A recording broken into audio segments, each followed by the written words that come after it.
खून ਦੀਆਂ ਬੋਟੀਆਂ ਹੋਈਆਂ ਨਾਲ खून ਦੀਆਂ ਬੋਟੀਆਂ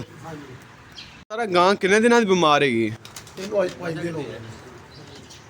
5 ਦਿਨ ਹੋ ਗਏ ਨੇ ਪੂਰੇ। 5 ਦਿਨ ਹੋ ਗਏ ਨੇ। ਟੀਕੇ ਛਿਕੇ ਲਾ ਰਿਹਾ, ਇਲਾਜ ਕਰ ਰਿਹਾ ਜਾਂਦਾ। ਡਾਕਟਰ ਸਾਹਿਬ ਆ ਰਹੇ ਨੇ ਜੀ ਇੱਥੋਂ ਕਾਨੂੰਨੀ ਜੀ ਡਾਕਟਰ ਸਾਹਿਬ ਕਾਨੂੰਨੀ ਜੀ ਡਾਕਟਰ ਸਾਹਿਬ ਆ ਰਹੇ ਨੇ, ਦਿਨ ਰਾਤ ਟੀਕੇ ਲਾ ਕੇ ਚਾਹ ਰਹੇ ਨੇ, ਪਰ ਗਾਂ ਨੂੰ ਫਰਕ ਜਰੀ ਨਹੀਂ ਪਿਆ। ਗਾਂ ਨੂੰ ਫਰਕ ਨਹੀਂ ਪੈ ਰਿਹਾ ਨਾ ਤਾਂ ਉਲਟਾ ਜਿਹੜੀ ਨਾ ਡੋਣੀ ਹੋਈ ਅੰਦਰੋਂ ਜਿਹੜੀਆਂ ਨਾ ਗੋਸ਼ਤ ਦੇ ਕਲਾਟ ਬੋਟੀਆਂ ਖੂਨ ਪਤਲਾ ਜਾਂ ਪਾਣੀ ਕੋਈ ਜੀ ਇੰਜ ਨਹੀਂ ਬਿਲਕੁਲ ਹੈ ਜੀ। ਇਹ ਜੀ ਪਿਆ ਹੋਇਆ ਇਹ ਨਿਗਾਹ ਨੇ ਵਾਇਆ ਹਾਂ ਅੰਦਰ से जिल्बे वगैरह आ रही हैं। ਪਹਿਲੇ ਨੂੰ ਮੂੰਹ ਖੁਰਾਇਆ ਸਰ ਜੀ ਜੀ ਮੂੰਹ ਖੋਲ ਆਇਆ ਜ਼ਬਾਨ ਤੋਂ ਪੈਰਾਂ ਤੋਂ ਪਹਿਲਾਂ ਜ਼ੁਬਾਨ ਤੋਂ ਹੀ ਆਇਆ, ਬਾਅਦ ਚ ਪੈਰਾਂ ਤੋਂ ਆਇਆ। ਐਫਐਮਡੀ ਵਿਗੜਿਆ ਫਿਰ ਦਿਮਣੀ ਇਨਫੈਕਸ਼ਨ ਜਿਹੜੀ ਨੇ ਸਟਮਕ ਨਾਲ ਮੁਤਾਸਰ ਹੋ ਗਿਆ, ਮੈਦਾ ਮੁਤਾਸਰ ਹੋ ਗਿਆ, ਮੈਦੇ ਦੀ ਇਨਫੈਕਸ਼ਨ ਸੋਜ਼ਸ਼ और डायरिया पतले मोशन ਉਹ ਫੀਡ ਖੁਰਾਕ ਬੰਦ ਹੋਈ ਨੂੰ ਕਿੰਨੇ ਦਿਨ ਇਹਨੂੰ ਅੱਜ 4 ਦਿਨ ਹੋ ਗਏ ਖਰਾਬ ਖਾਦੀ ਨਹੀਂ। 4 ਦਿਨ ਤੋਂ ਮੁਸਲਸਲ ਇਹਨੇ ਖੁਰਾਕ ਖਾਦੀ ਨਹੀਂ ਕਿਤੇ ਗਾਂ ਵੀ ਤਾਜ਼ੀ ਬਣਾ ਤਾਜ਼ੀ 15 ਦਿਨ ਸੀ।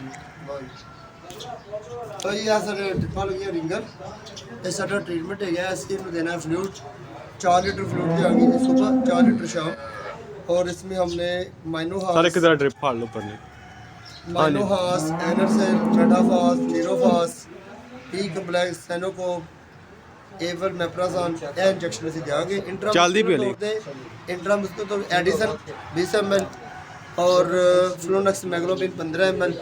ये हमने इंट्रामस्कुलर देना यार अली फड़ी रख यार की मसला है औरली तौर पर सल्फाडेमाडीन और सौंफ 100 ग्राम सौंफ आधा लीटर पानी में मिलाकर इसमें सल्फाडेमाडीन हमें 100 में मिलाकर पिलानी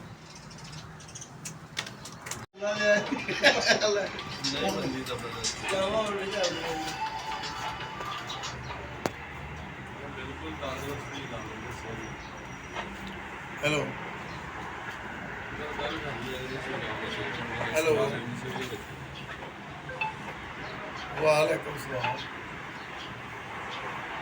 शुक्र अल्लाह का क्या मैं कर रहा हूँ फोन मैं गाल बोल रहा हूँ अच्छा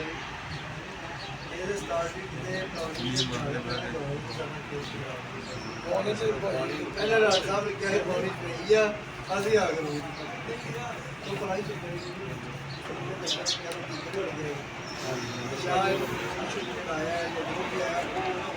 स्टेज ही आ गई थी वो अंदर ना मेरे जो नहर पड़ गई तो पानी पे आ गए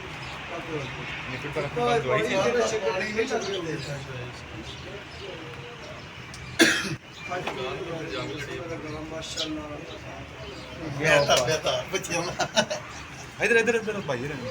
हाँ जी सर जी उधर जाओ गला भाजी बिल्कुल ठीक हो गई है गा करी खान लग भी पट्ठे होना एक डोज दे नाल पहली खुराक लाई तो अल्लाह के हुक्म फर्क आ गया मैं दूसरी अज लग गई अल्लाह के हुक्म मैंने उम्मीद अल्लाह के घर से बिल्कुल यस हो गया ठीक है सर बहुत बहुत